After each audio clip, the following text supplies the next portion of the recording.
Lo qual mi gusta mais tá que na final do dia nós podemos paciente su terapia que ser o diagnóstico requerir e também ajuda com a intervenção quirúrgica ou viajar suceder dor de direito aparato médico.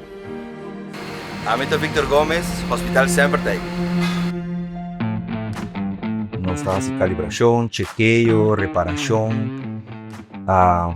tanto sinamite standard nós mencionamos que agora nós íamos arriba para por o outro usar com o paciente.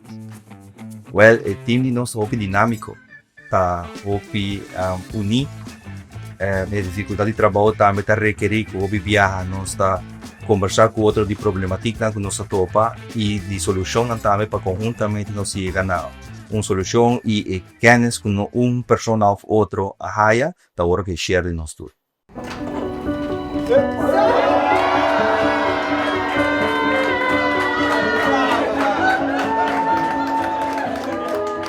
Bem, we worden gekozen como empleado de luna de novembro door de nosso raad van bestuur. Dus als je het hebt representado van bestuur. Voor dedicatie, je zit aangekabeld com nós, começar em technische dienst, bij over met el. Todo o público vai maak mee durante o ano, como vai crescer durante a trajetória também. Mas há cambio grande depois também o último ano, último 3-4 anos aqui também. Na base positivo, naturalmente.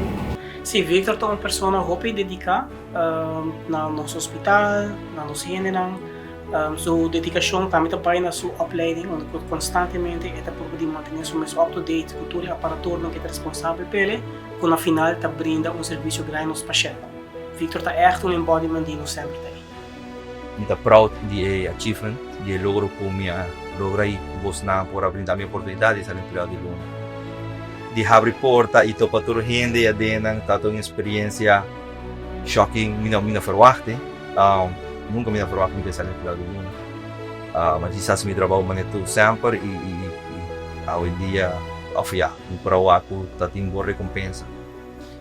Ora abrir porta, verdade, mawag mi família nang, todos meus colegas nang, eta o entusiasmo, foi bonita. De waku ng tour da tasa e nga tienes bom secreto para fazer surpresa de dia. Me quero agradecer ao team, todo colega que a aportar para lograr aqui virar realidade.